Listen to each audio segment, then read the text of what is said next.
We are getting so many questions this time of year, which is really encouraging. Everybody's really into fantasy football, hoping for a more normal football season in 2021. So we're going to read a lot of them today via email at fantasyfootball@cbsi.com and also plenty of your Apple Podcast questions. It's a holiday weekend, baby. It's Wednesday right now, but it already feels like the weekend. You're hearing this on Thursday.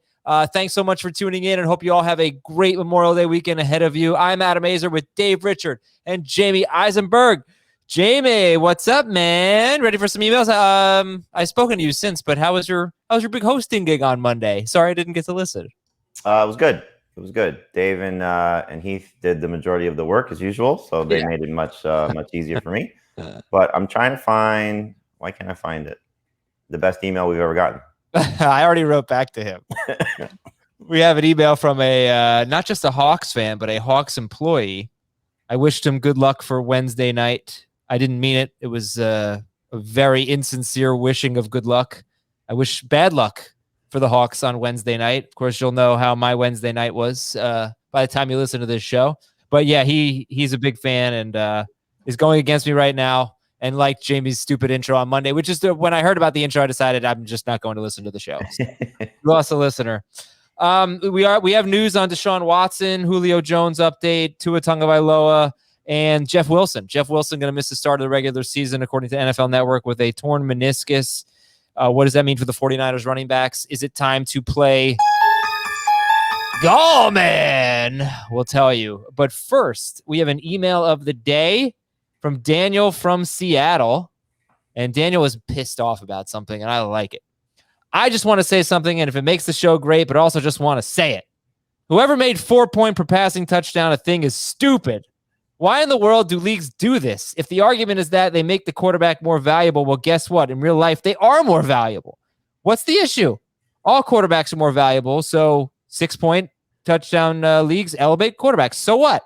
A touchdown is worth 6. In fantasy football, it should always be worth 6. Thoughts? Yeah, no arguments out of me. That's CBS standard scoring. And I get it. I get why people like using 4 points for passing touchdowns. It makes the passing touchdowns less valuable and makes those players a little bit closer to like the best quarterbacks, or a little bit closer to the best running backs, and so on and so forth. But I agree with this. I think 6 points is fair for every touchdown. Let it count. I agree also. It's just, people don't want quarterbacks to be so top heavy with their scoring compared to every other position. So yeah, but if they're all scored the same way, what's the big deal? Well, I mean, it makes the rushing quarterbacks a little bit better. So, it's going to change how those guys perform and what they do. And so, I get it. But yeah, I think Dave said it best. 6 points for passing touchdown should be what it is. Everybody scoring, for the most part, ends up relatively the same. Yeah. I've said this before, but if you're in a 4-point per passing touchdown league and it's PPR, I think that devalues quarterback a little bit too much. But, because they don't get points for catches and then only 4 for passing touchdowns. But I actually think that we should encourage more 6-point per passing touchdown leagues now to sort of balance out the prowess of the mobile quarterbacks. We are in an era of mobile quarterbacks right now. It's not going to change anytime soon. So the Matt Ryans, Matthew Staffords of the world, they need a little bit of support. They need a little help from their friends, and we need to give them two extra points. I like 4 points for passing touchdowns better in 2 QB and super flex leagues where you're starting to. All right, I could dig that, Dave. I don't like it better than 6, but I like it better than 1 quarterback league.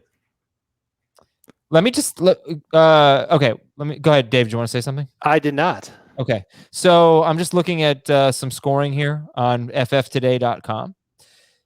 QB12 was Matt Ryan in 4-point per passing touchdown leagues. QB12 was Matt Ryan. He scored 282 points.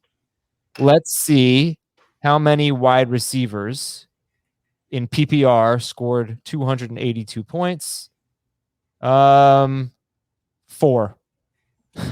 So right. Ryan scored more points than all, but that was in 4-point per passing touchdown leagues.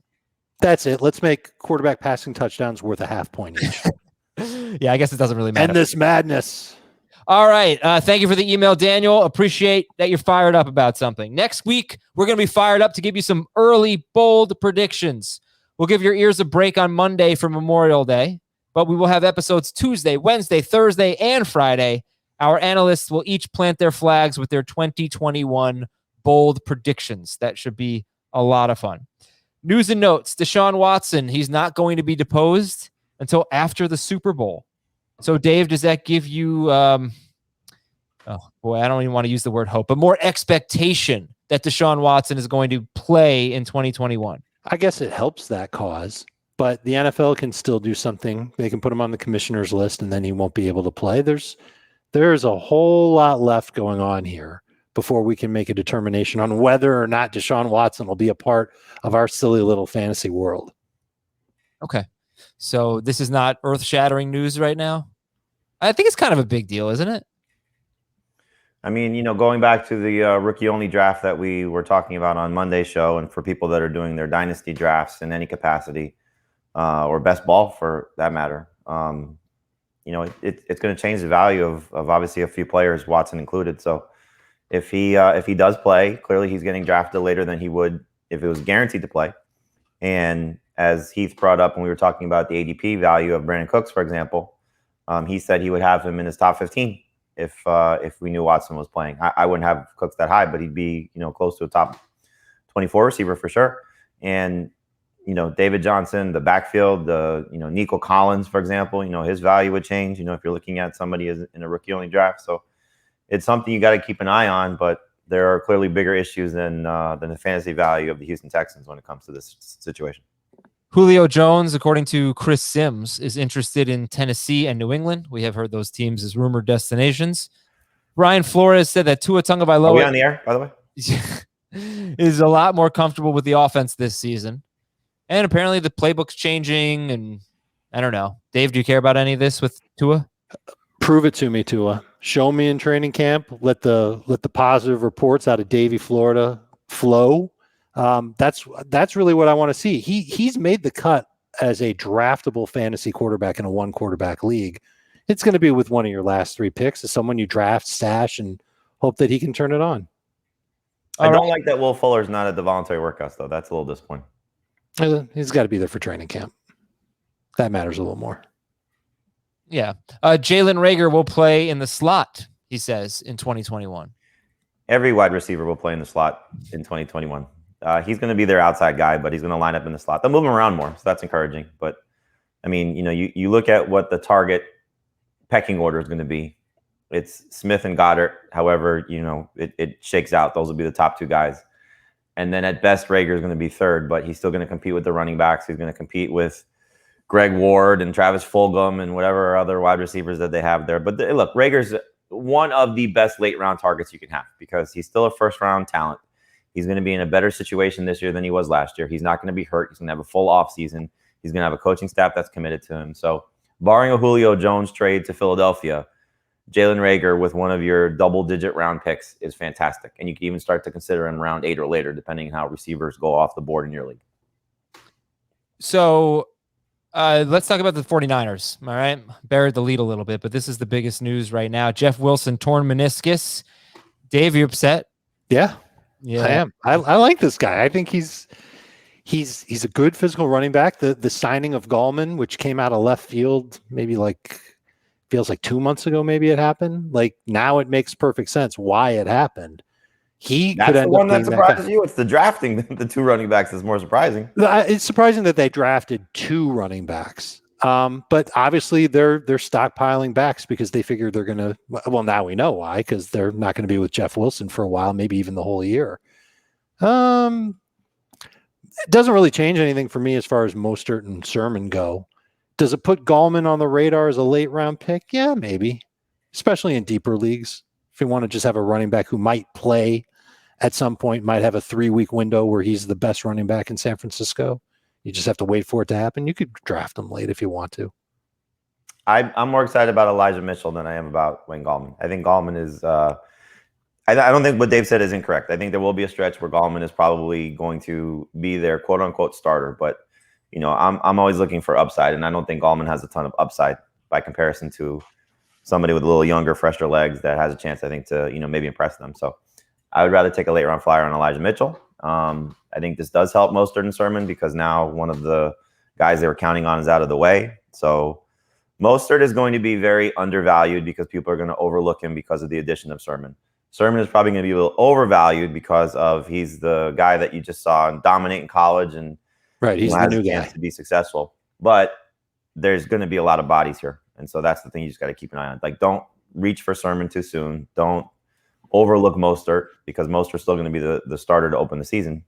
And look, last year and certainly the year before, when he's been the guy and been on the field, he's been very successful. Mostert is a really good zero RB target. And I've got the 49ers with the 10th best run schedule for the first 4 weeks of the season. So I think he's a good running back to settle for if you decide to go in a different direction with your positional drafting. When you get to, what do you think, round 6, round 7, somewhere in that range, Mostert will be there. You can swipe him up then. Let's take a look at where he went in the draft that we just did. This was before we knew about the knee injury. He went in round 7, second pick of round 7. This was a 12-team PPR league. And he went just ahead of James Conner, 1 pick ahead of James Conner.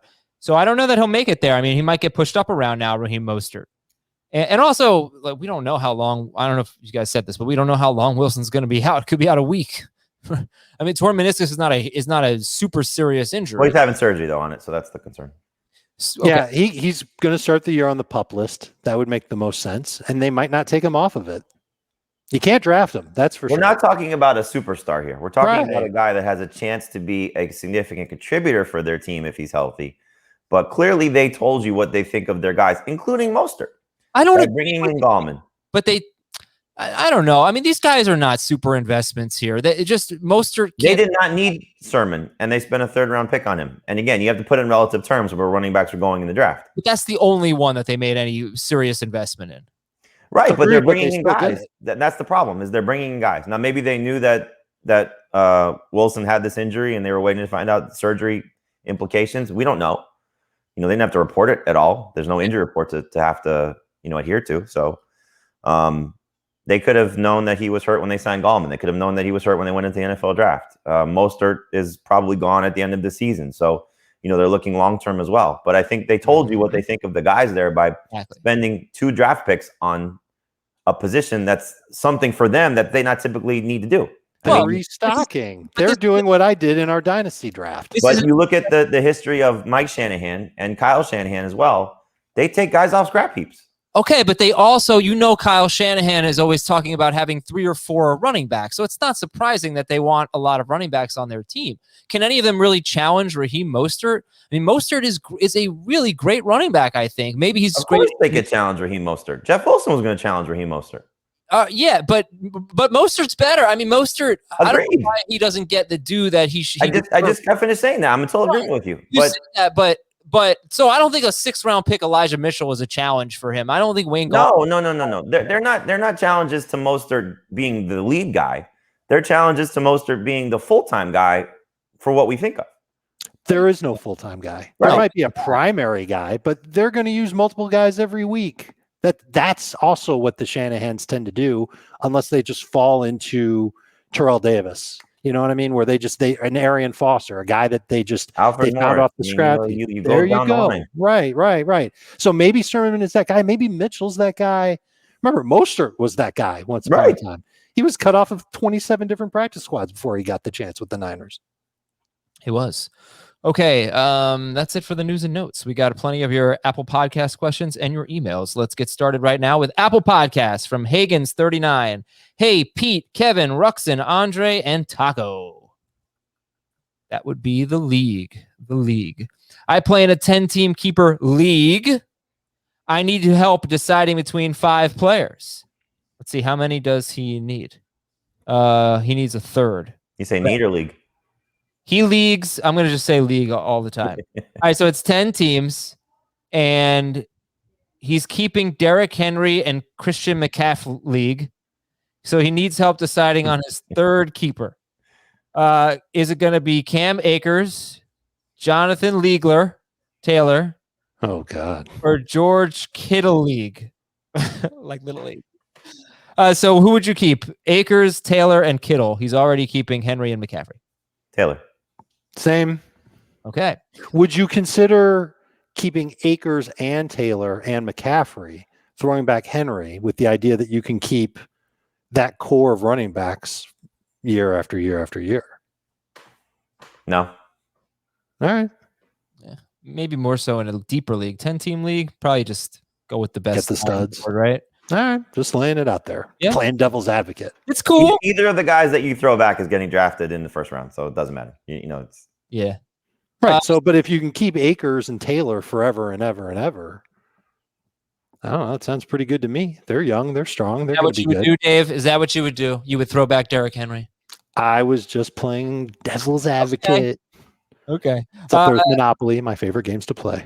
From Jake in Washington. Hey, Mickey, Lou, Whitey, and Roger. Those are Yankees. They are.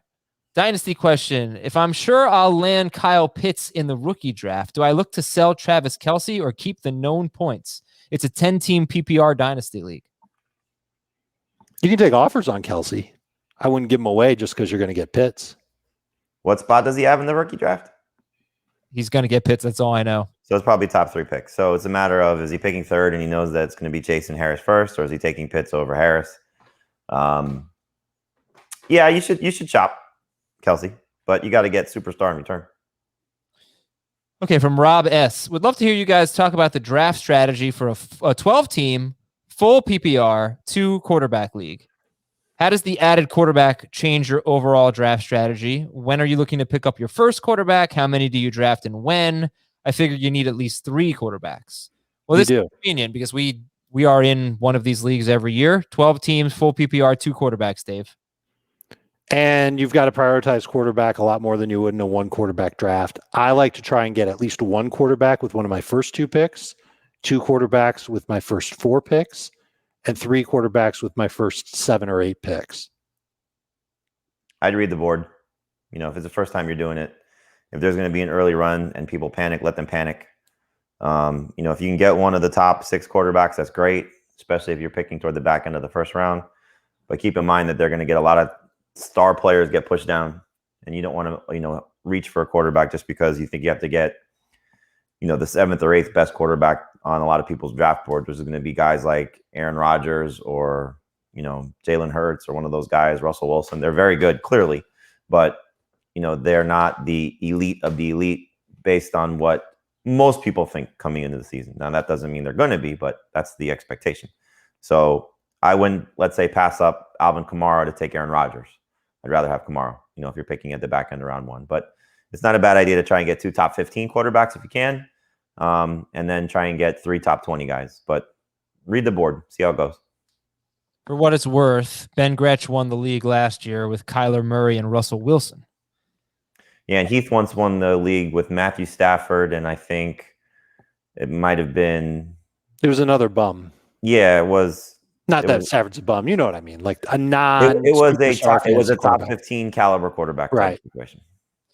I don't know if we address... Yeah, there are different ways to do it, basically. I think one thing that's a little risky, though, is, you sort of alluded to it, is being left out of a quarterback run, waiting a little too long, and that could really burn you. Yeah, like imagine if you're picking late in round 1, early in round 2, and you decide to... You get a stud, you get Saquon and Kamara with your first 2 picks. And then you just figure, all right, I'll get a quarterback when it comes back to me in late round 3. You're giving the majority of the teams in your league 2 chances each to load up on quarterbacks. By the time it's back to you, you might not like what's left. So I disagree a little bit with reading the board. I just want to make sure I lock up at least 1 really good quarterback, just so I'm not stuck completely with, you know, Baker Mayfield and Sam Darnold. Drew Lock.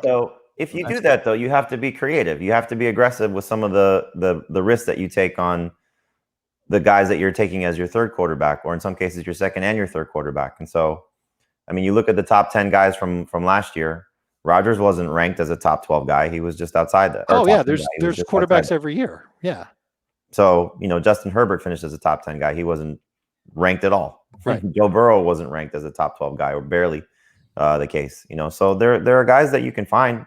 It's not that you're going to miss out on a run. You're going to miss out on a run of what the rank lists tell you or the projections tell you are the top tier guys. Again, you just have to be, you know, come back on the round 3-4 turn. You take 2 guys there. You have 2 studs to start your team.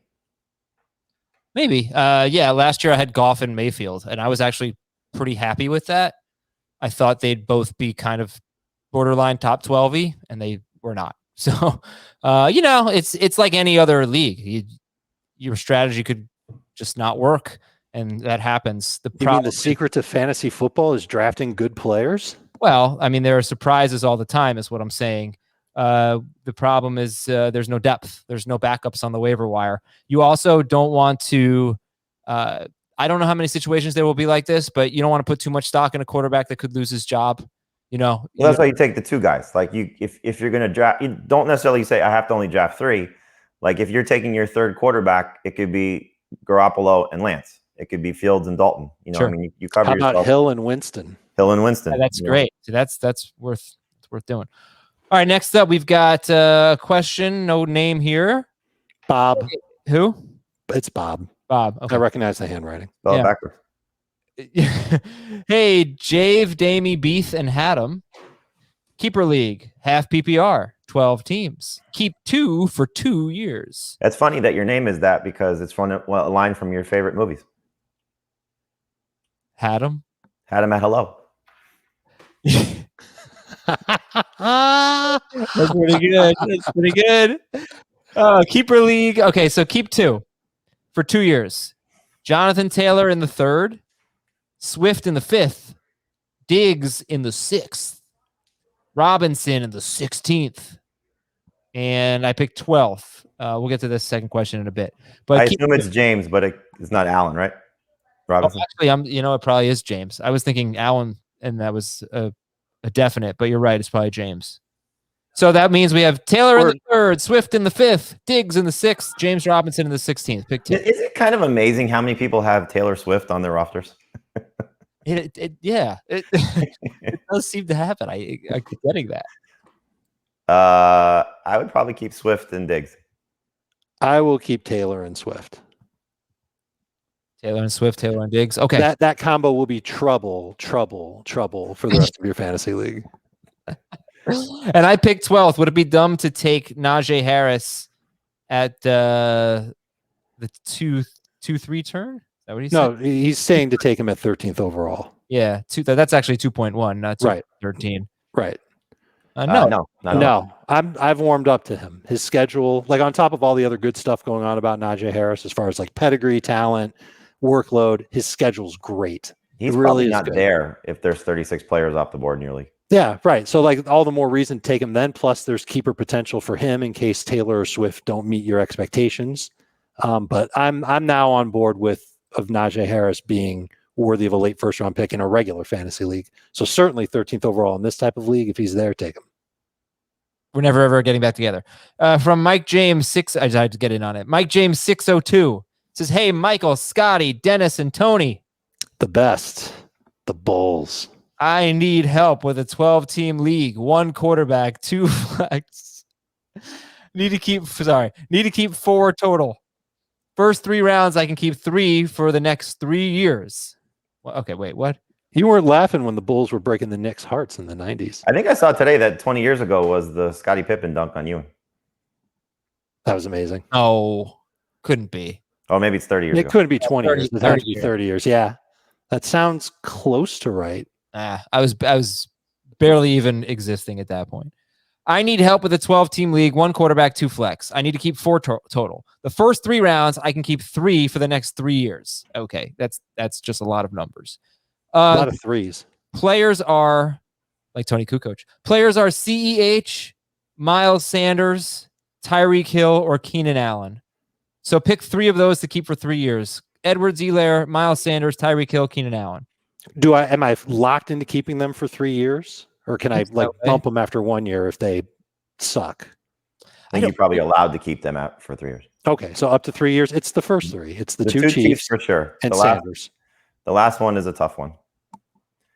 I How probably much longer is Keenan Allen going for? So you're both going Sanders? I said Sanders.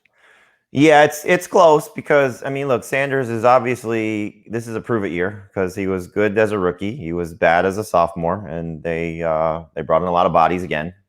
So we'll see what happens. But you know what you're getting with Keenan Allen. As long as they don't bring in Julio Jones, he's going to get a lot of targets and a lot of catches. Okay, and then after that, one of these players in the 10th round just for this year? Hawkinson or Claypool? Hawkinson. If it's just for this year, I guess it's Hawkinson. Okay. This is from Mad Dog 732. Half PPR league, 1 quarterbacks. He wrote that. 10 teams. I shouldn't have embarrassed you. Sorry, Mad Dog. 1 quarterback, 10 teams. I have 104, 203, and 307. Should I trade 104 for Kelsey? Or should I just draft Chaser Pitts? Is your team ready to win now? I don't think he's going to get Chaser Pitts at 4. His team is Russell Wilson, Taylor, Akers, Dobbin, Mixon. Wow. Ridley, Boyd, Edwards. Nah, he needs wide receiver help. But it's pretty good other than that. So at 104, he's looking at, if you're assuming that those other 3 guys are gone, of Chase, Harris, and Pitts, which is typically what's going to happen, then it's between Devontae Smith and Jalen Waddle. Or ETN. Well, you said he needs receiver help. Yeah, not for him. Yeah. I don't know. I don't hate it. I would take Kelsey. I would take Kelsey, but I would try and get a pick with Kelsey. Because you said 203 and what? 307? 203 is Elijah Moore, Kadarius Toney, maybe Rondell Moore, depending on how it goes. Terrace Marshall. Like, I'll take that combination of Kelsey and one of those guys as opposed to what the upside of Smith or Waddle could be and that guy. Like, Kelsey helps you win right now. Yeah. All right, let's talk about the Champions League. The Champions League final is set as Manchester City takes on Chelsea in the biggest soccer match of the year. And the Que Golazzo podcast has you covered. Luis Miguel Echegaray welcomes soccer experts every single episode to give game predictions, betting tips, players to watch, post-match analysis, and much, much more. Find Que Golazzo wherever you're listening to this show and on YouTube as well. The UCL final is here, and Que Golazzo has you covered. Echegaray. I've been working on that pronunciation, and I botched it. Sorry about that. From Will in a town north of Atlanta. How are you working on it? Like, give us your behind the scenes working on it. Oh, I legitimately went to YouTube and made sure I found an interview with him, and I made No, but I want to hear you. Like, you're listening to it. Oh, say it back. I do it in a mirror, so this isn't really the right environment, Jamie. Sorry, can't do it on the spot. But Is then there like music going on in the background? Yeah, it's like heavy metal. It will popped up. Pronounce it, damn it. All right, Will in a town north of Atlanta. Your wife yells at you. You did it wrong. Atlanta sucks. Hey, Stringer Bubbles, Omar and Marlo. I think that's the most boring cop show ever. The Wire. How much should having 2 flex spots affect positional value between running back and wide receiver? 14-team dynasty league. Wow, PPR deep league with deep spots, deep rosters. Oh, it's only 2 running backs, 2 receivers, and 2 flexes. Yeah, it doesn't say if it's PPR. Because if it's obviously you want to try and get more running backs in those flex spots. If it's PPR, it changes. Yeah, that's pretty much it. Take advantage of that receiver depth. Well, I mean, so we're in a 14-team dynasty half PPR league, and we have 2 flexes, but we have 3 receivers. So, like, I know for my team, I play 5 receivers because I have more star power at that spot. Mm-hmm. Would it change your draft strategy if you were starting fresh? 2 running backs, 2 receivers, 2 flexes? Yeah. It certainly would in non-PPR, but in half or full, what would you do differently? I mean, like I said, I would lean more toward receivers. Okay. Yeah, I guess I'm wondering if you don't really have to lean more toward receivers because it's just so deep that you might end up loaded at wide receiver anyway, even if you don't try that hard. Well, I think you're looking more at probably the second flex as opposed to the first flex, because, like, at least for me, like, I'll probably try and get 3 running backs in my first 5 picks if I can. Okay. Whereas I think that second flex spot, I'm not going to be so pegged into trying to find that position. Okay. From Jeffrey, half PPR keeper league, 10 teams. I have the first pick. I'm going Christian McCaffrey. All right, that's the email. Thank you, Jeffrey. No, keeper options: AJ Brown in the 5th, Dobbins in the 6th, and they're 19 picks apart. So, he's got the swing picks. Okay, it's A.J. Brown 41st overall, Dobbins 60th, Waller 61st. That's a 7th round pick for him. Those are his keepers? Those are his choices. He's got to keep one of them. Mm-hmm. Brown. Yeah. Oh, really? You take Brown 20 spots ahead of Waller? Yep. Okay. Especially if you can keep him for multiple years. Okay. Also, what are some of the things over the summer I should pay attention to? I guess I'd like to know the deadline, because that could clearly be a Julio Jones destination. If Julio Jones is there, then I'm taking Waller.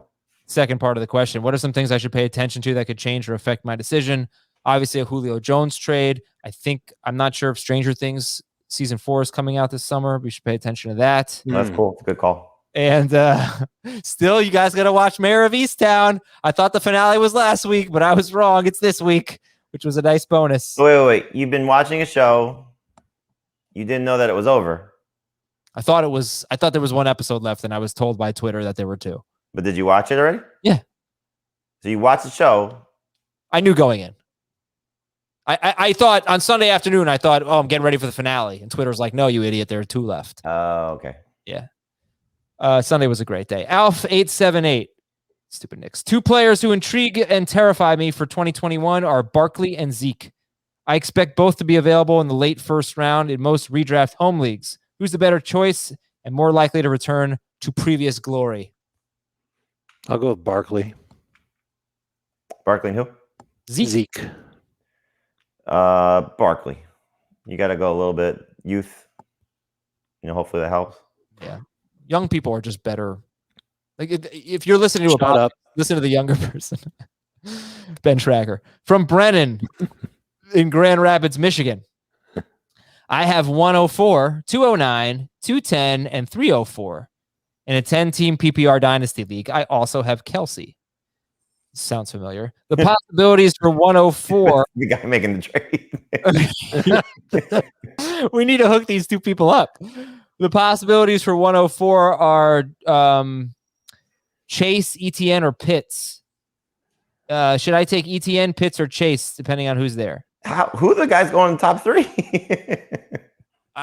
I think he's expecting like 2 of them to be gone, but maybe 1 to be left. But yeah, someone heard you talk about Elijah Mitchell on the podcast now, and they're going to race to take him at the top of round 1. Jerry. I would hope they take Trey Sermon first, but sure. Maybe they're going to get both. If Chase is there, you've got to take him ahead of Pitts and ETN. But you go Chase, Pitts, ETN, right? That's my order, yes. Jamie? Easy. Yeah. Chase, Pitts, ETN. ETN's a distant third. I would try to trade 104 for Wayne Gallman. That's what I would do. I think that. At least play the music so it ties it in. Don't do that, by the way. That was a joke. We are going to take a break. We got your emails when we come back, including one email we've been waiting for a long time, an IDP question, fantasyfootball@cbsi.com. We'll be reading them when we come back. And we are back. Getting ready for Memorial Day. Yeah.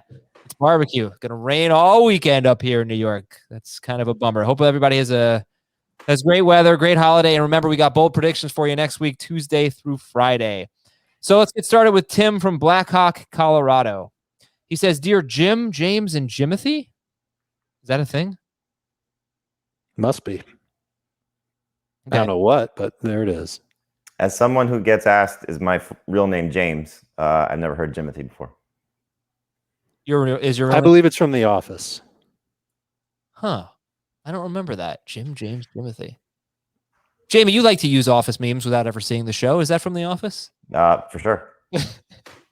All right.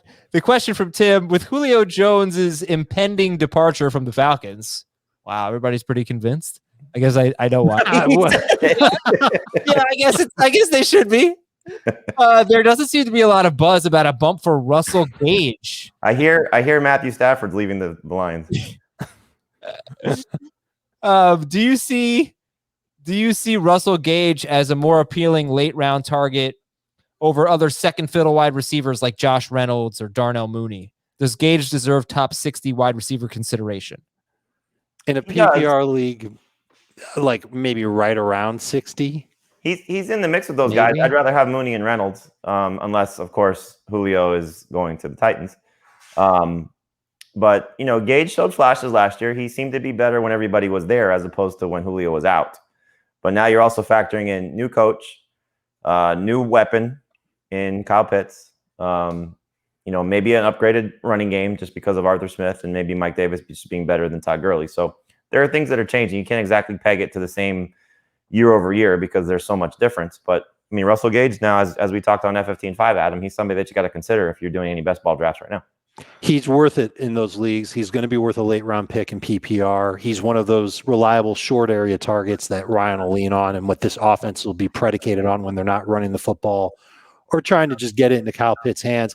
I suspect they're going to use a lot of 2 tight end formations. Just thinking about how Tennessee operated, they didn't have a ton of receiver depth, and now the Falcons aren't either. Ridley's going to be on the field every single play. Gage, I think, will be the next guy up. I mean, maybe Olamide Zaccheaus has himself a nice training camp and works his way into a role too. Maybe someone else comes along in Atlanta to step up. Maybe Frank Darby, their 6th round pick. But I think you'll see. I think Gage is in line to see a decent amount of targets from week to week. Could be a reliable full PPR flex at some point in the year. This would be an interesting, if Julio is moved, destination for Jamison Crowder if he's let go as expected. So that's something to keep an eye on too. Yeah. I went back since 2012. Was that Julio's rookie year? It was Matt Ryan's first great season. It was when he really started becoming a fantasy star.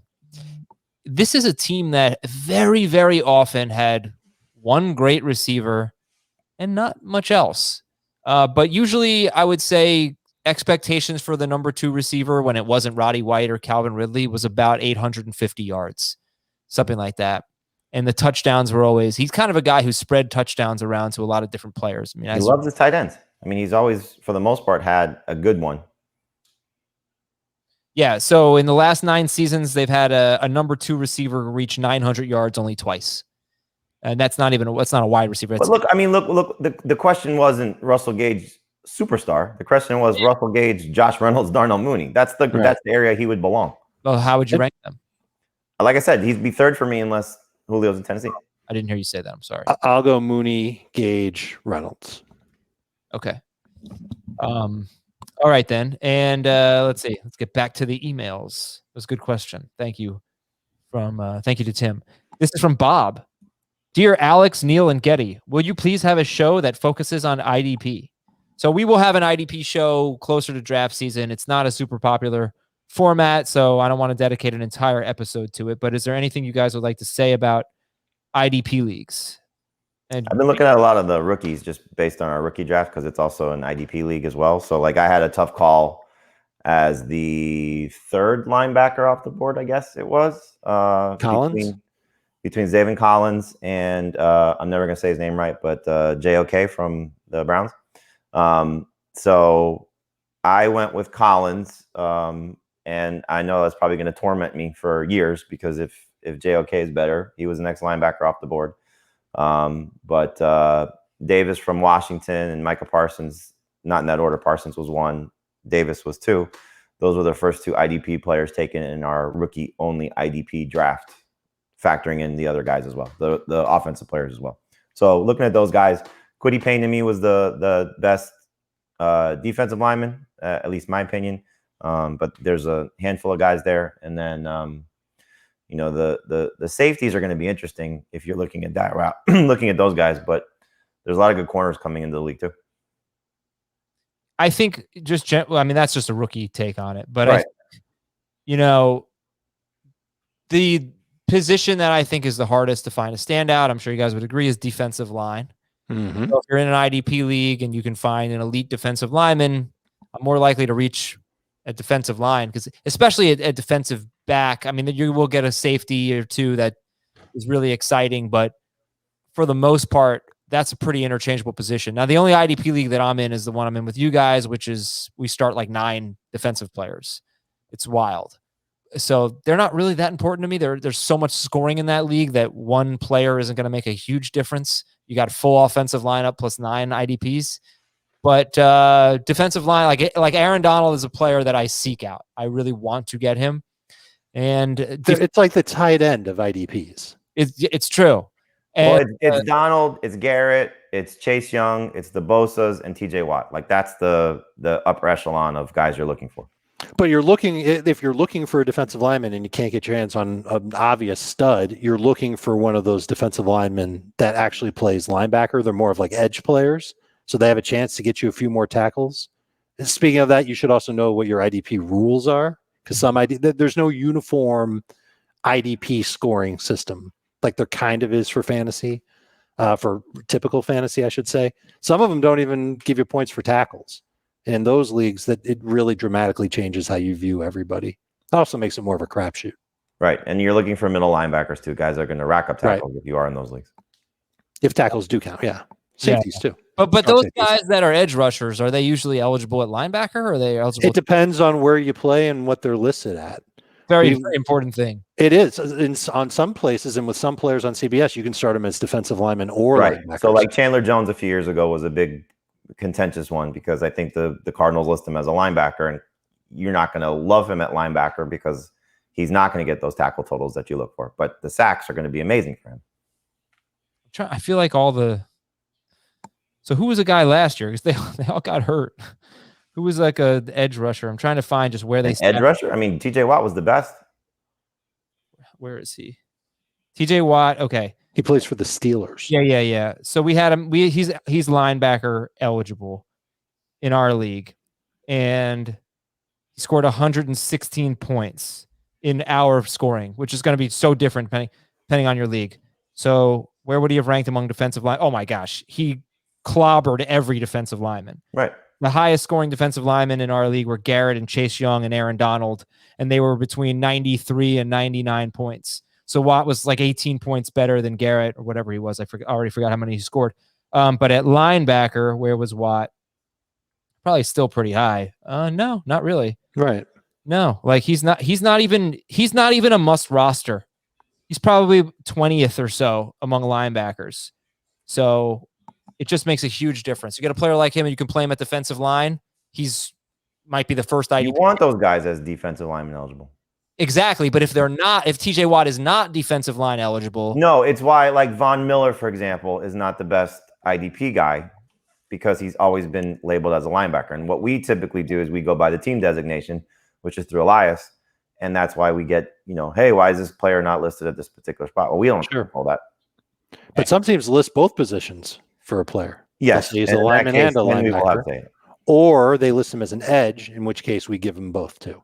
Okay. So the bottom line is, if you have an edge rusher, you need him to be defensive line eligible, because even the best, even Watt, wasn't really a standout at linebacker, but he would have been easily the best defensive lineman last year based on last year's scoring. Okay. Going to Mike, a Bears fan in a central Colorado town.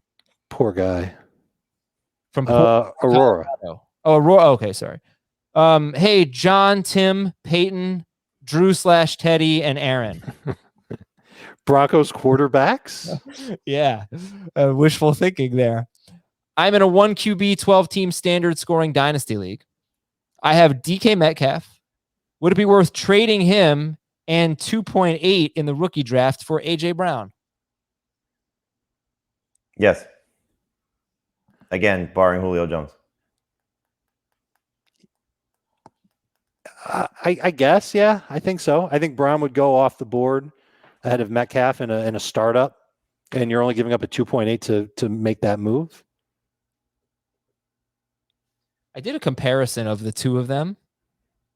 They're like the same player, except they look like Schwarzenegger and DeVito walking down the street. AJ Brown might get 60 more targets this year. Metcalf 15.7 yards per catch, Brown 15.4. Metcalf 64.3% catch rate, Brown 66%. Brown 16 game pace if you remove week 1 when he was playing hurt. 80 catches, 1,275. Well, he didn't play well, and then he missed the next games in Metcalf play hurt that you know of. We knew AJ Brown was playing. Fine, it doesn't matter. Whatever. How fast is AJ Brown in the 100 meter? I was giving Brown just, his best. I was just giving him his best potential stats. 80 catches, 1,275 yards, 14 touchdowns on 121 targets. Metcalf was 3 more catches, about 30 more yards, 4 fewer touchdowns, 8 more targets.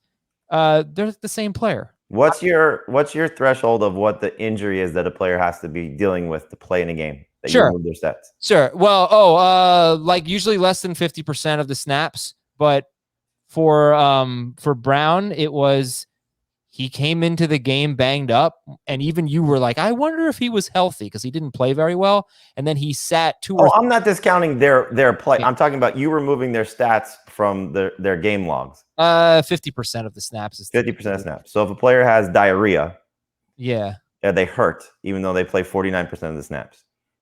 We're just going to remove it because it's under 50. That bad of diarrhea that they missed half. You don't know. I mean, until they run, take off their pads, go to the bathroom, wipe. Always comes back to diarrhea with you, Jamie. I think if they were a player who usually plays, 90% of the snaps, then I don't think diarrhea could get them down to 50. If they're a 60% of the snap guy, then yeah, one stomach ache could really no. Look, when you're sliding into first, I forgot your comparison. I'm sorry. DK Metcalf and AJ Brown, they're the same player. They have been very similar. They have been very similar. I think if Julio goes to the Titans, I would not make the trade because I think they would be too close. Targets wouldn't be the same. And you could probably use 2.08 to now get Elijah Mitchell. All right, this is from Jake in Kansas City. Dear Travis, Javid, Lonzo, and LeVar. Those are two bests and two balls. Oh, I did best ball. Yes, I did my first best ball draft ever. Are there any clear mistakes you can see in my results? I picked 10 out of 10. By the way, did you see Anthony Davis kick? Who was it? Was it Jay Crowder? In the ding ding? Yeah, what the hell? Yeah, not cool. Not cool. All right, how did I do in my first best ball draft? I had the 10th pick out of 10 teams. Quarterback, Roethlisberger, Carr, and Lance. It's a hell of a start. When you're sliding into second and you're feeling this second. Running back, Eckler, Swift, Carson, Hunt, Mostert, Pollard, Jamal Williams. Love it. Absolutely love it. Wide receiver, Tyreek Hill, Galladay, Chark, Cooks, Fuller, Judy. Love it. Love it? Yeah. Dave? I don't love that. It's a 10-team league. I don't love it either. I think he went a little too aggressively on running backs. I don't know what the hell he has Hawkinson and Hooper at tight end. Yeah. No, I don't love it. I think this team might swing on whether or not Trey Lance breaks out as a rookie. Yeah, the quarterbacks are rough. Wide receiver, I think if Cooks gets Watson, then you're talking that's really good. But 10-team league, I feel like Galladay should not be your number 2. No, but that's the thing. Like in a best ball, you can't think of it as, all right, that guy's my number 2. But you're hoping for him to be his best. That's the thing. How many times is he going to have a big game? Like Tyreek Hill, you figure will be good at least 50% of the time, if not closer to like 70% of the time. That would be outstanding for him. The rest of his receivers, Galladay, Chark, Cooks, Fuller, Judy, between those 5, there should be 2 decent ones every week. One of them should be really good every week. But that's what he's going for. Receivers, though, when they hit, they're going to hit big. Right, exactly. That's the point. Well, exactly. I mean, except for in Judy's case, because he just doesn't really. Okay, wait, but do you feel that way about them? Then when they hit, they're going to hit big. So yes. Galladay, Galladay, Chark, Cooks, and Fuller, yes. Okay. Well, okay. And then whatever you get with Judy is gravy. It has to depend on the quarterback. It goes without saying. Mm-hmm. Okay. Next question is from Jake from the best C city in Ohio. That's the letter C. Canton. Dear Happy, Sleepy, Grumpy, and Doc. Those are Adam Sandler dwarfs. The league is 10-team PPR. 2 flex. I currently don't have a first-round pick, but I like the talent at the top of this class. I have Barkley and Dalvin Cook with Montgomery, Connor, Ronald Jones, and Zach Moss on my bench. Is it time to try and get maximum return on Dalvin Cook, or should I keep him for a championship run this year? I think that the best thing to do is try and get maximum value. Speaking of Vicky Valancourt, value on Saquon Barkley. Oh, on Barkley. Well, I mean, you want to trade Barkley before he breaks down again. Well, his value's still high again if he breaks down again. You could take offers on both and then just take the very best offer that you get. The very best offer, I would hope, would include a pick that you can use to get Najee Harris. So who would you take in a startup dynasty league, Barkley or Cook? Cook. I think I'd take Cook too. I don't think there's that big of a difference in their age. It might only be 2 years between the two of them. That's a pretty big deal. Yeah. I mean, look, ideally you keep both. Right. Like the alternative, look, if you can't get a great offer for one of them, you keep both and you try and make a run this year. I wonder with Cook, do you really consider Saquon Barkley more of a physically breaking down candidate than Dalvin Cook? It's just what's happened the last 2 years. They've basically been similar because they both have suffered ACL tears within their first 2 years of their careers. They both have suffered another significant injury. For Cook, it was the hamstring that plagued him almost the entire season. For Barkley, it was the ankle that, essentially hurt him for 6 games, but 3 he missed. So, hopefully year 3 is kind of what happened to Dalvin Cook as well. Like I said, ideally I'd keep them both. It was year 3 for Barkley with the ACL, right? Year 2 was. I'm sorry, yes. Yeah. First and year. I was wrong about Julio Jones. Julio Jones 2012 was his second year. You just need some better H2O than that crappy stuff that you've been drinking over the last few days. If you like, and Mama said it's okay, I'll fly up there and give you some delicious H2O. Look at my freaking water from yesterday. Look at this. Yeah, it's my water. That looks like a cell phone. It's my water in the bathtub. That's disgusting. Your water's brown? It was yesterday, yeah.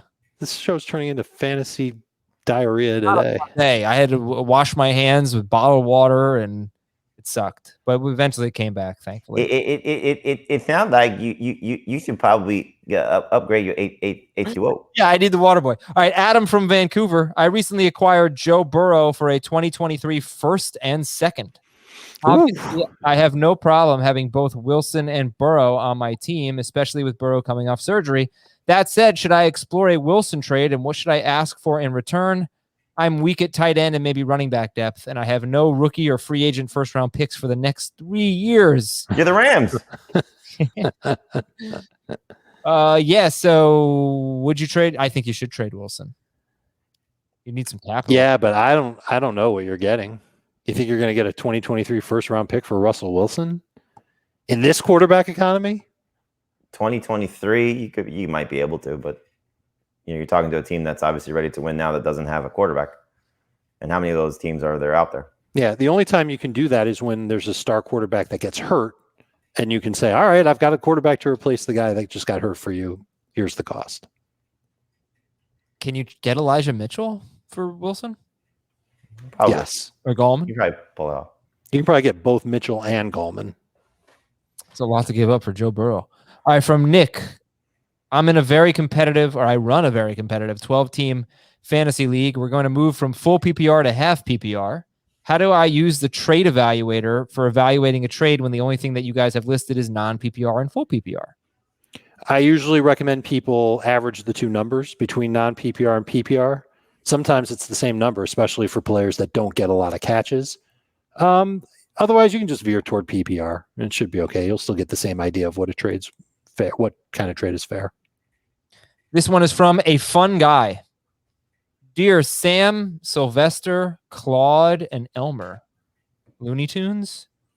Who's Space Jam 2, baby. Oh, who's Claude? I don't know. Claude Bunny. I'm in a perennial 16-team, half PPR, salary cap league. Hey, bonjour, Doc. Je suis Claude. With one franchise player and one transition player. We have 3 flex, yada, yada, yada. I'm going to transition Joe Mixon, but I'm torn between stacking running backs and their backups like Zeke and Pollard, Gordon and Williams, Gaskin and Ahmed, or spending heavy on AJ Brown, Alvin Kamara, etc., and supplementing with Hawkinson, Fan, or Troutman. Oh, well, why would you? Anyway, what would you guys do? Would you lock up a backfield, or would you spend big on AJ Brown, Kamara? I'd spend big. So his choices are Kamara or Zeke and Pollard? I honestly have no idea. It's a little vague. Why don't you just write us back with a little bit better explanation? Yeah, fun guy. Write us back. That wasn't very fun. This is from Winston. PPR 10-team redraft snake keeper league. Hey, by the way, why we did a dynasty startup draft last week? It was my worst moment. I was so embarrassed by my draft room etiquette. Why didn't he just make it a snake draft? Like, what is the difference? It's a freaking mock draft. All you need to know is when the players are going. Just make it a snake draft. What was up with that? Heath? That is true. We didn't really need to know who was picking when. Just make it so much easier. But aren't rookie-only drafts typically non-snake drafts? Yes, but for the exercise of just doing the draft, does it matter? You're basically just taking best player available. Like in the 3-round draft, like how much are you factoring? Well, I took Jamar Chase first round. I'm not going to take my a receiver. imaginary mock team. I already had Alvin Kamara. I got confused by it being non-snake, and I was like, "It's not my pick." And Heath's like, "It's your pick." I'm like, "It's not my pick." He's like, "Yes, it is. It's not my pick." Well, the reason you got confused also was because the way we did it, that we were using the draft room and to get the players out of the queue. It was truly my dumbest moment in fantasy football. You've had touchdown there. Dropped Tyreek Hill in the podcast league in week 1, I think, right? And I gave him back to myself because it was an accident. Yeah, that sounds right. Yeah, touchdown there is probably your worst moment. Or best moment. PPR 10-team redraft keeper league. I have to keep the players where they were drafted. You idiot moron when Heath and I pranked you. I can decide who to keep. I can keep up to 3. Pick 2. Oh, okay. 2nd round pick, Nick Chubb. 3rd round, Kelsey. 4th round, Justin Jefferson. 5th round, Jonathan Taylor. Pick 3 of those 4. The last 2. Okay, pick 3 of them. And Kelsey. You're throwing back Chubb? Yeah. I think no, right? Chubb is arguably the last one to go in this group, and he's the highest value. But at the same time, it is a PPR 10-team league. Kelsey's got to be one of those picks. Yeah, throwback. Taylor's got to be one of those picks. Dave, just say throwback Chubb, and we can move on. I don't know if I'm ready to say that. You're going to throw back Justin Jefferson 2 rounds after Nick Chubb in a PPR league? Yeah, I might. Potentially 90 more catches. Yeah, but Nick Chubb also is like one of the best running backs in football who could see an uptick in catches this year. They go in the same round. Well, maybe not in a 10-team league. All right, Dave, you're on the spot. Chubb, they go 10 picks apart, essentially. Chubb in round 2 or Jefferson in round 3? I will keep Jefferson. Good for you. Along with Kelsey and Taylor, and hope to get somebody close to the ballpark of Chubb with my first pick. Nobody that you're getting back to the same ballpark. They're all great players. Well, where does he pick in the redraft? Don't care. This is from Maverick. Where's Maverick from? Dallas? Gooseland. Albuquerque, New Mexico. Top Gun terrible. Why is everyone so What? Dude, it's so bad. I promise you. Oh my God. No, I've already had this. I've already done this. I'm sure it's already in the thread. But actually, no, it's not in the thread of as Adam's bad takes because Heath agrees. If you didn't see Top Gun when you were a kid and you watched it now, it's dreadful. No way. Why is everyone so okay? Show it to your kids. I will. To your oldest. See what he said. Oh, he might like it. He's too young to know. Why is everyone so high on Joe Montana? Just doesn't like the volleyball scene. Anyone but maybe beach volleyball players? Why is everyone so high? He's like 4'11". Have I ever had a take this bad, by the way? Why is everyone so high on Joe Montana? Just because he has Super Bowl rings? If you take those away and look at him as a passer, he's not great. He has a higher interception ratio than Brett Favre, interception per pass attempt. So I guess this is from our Mount Rushmore conversation last week. Yeah. People knock Favre for throwing too many interceptions. Dan Marino's a great passer, but didn't win a Super Bowl. Clearly, that's his fault since he plays on defense and special teams. So clearly, he's a bad quarterback because the team didn't win a Super Bowl. Who wrote this, Briscoe? So Maverick is one of the snarkiest, kind of meanest emailers we have. The Montana Niners were an all-star team with multiple Hall of Famers. That means the team was one of the Mount Rushmore teams. Doesn't mean Montana is a Mount Rushmore quarterback? I think as time has gone on, I agree with Maverick on this. Hey, I didn't say Maverick was dumb. He's just kind of mean about it. That's all. Sure. Like 20 years ago, I think I would have told you that Joe Montana was one of the best quarterbacks that ever played the game. But Brady, Peyton, Andy Dalton. Okay, maybe not Andy Dalton. So we were trying to do a Mount Rushmore of quarterbacks, and Brady and Montana were our two layups, but maybe... How is Peyton Manning not on that? Peyton was mine. Montana was yours. Brady and Peyton are absolute locks on the mountain. I actually buy the narrative that Peyton Manning came up small in big games. I think there's a lot of truth to it. I think he was a bit of a choker. Still on the Mount Rushmore, but Montana. Listen, he's no Eli, obviously. Marino belongs on the list still. Well, you can only put 4 on there. So. Right, so I'm up to 3. And Montana's not one of them? Yeah, I don't know if he's ahead of Favre. I love Marino, but he's not on the list. Aaron Rodgers is ahead of Favre. So you've got Montana on your list, but not Marino, Shane? Yeah, I have Breeze also. Wow. Oh, yeah, Breeze should probably be on there. Come on, Aaron Rodgers is better than Breeze and Favre. Rodgers is awesome, too. By the way, I sent the email to Pete Prisco. I forwarded it to him, and I said, what are your thoughts on this? What are the odds he responds? He's going to say... He'll respond with one sentence. Yeah.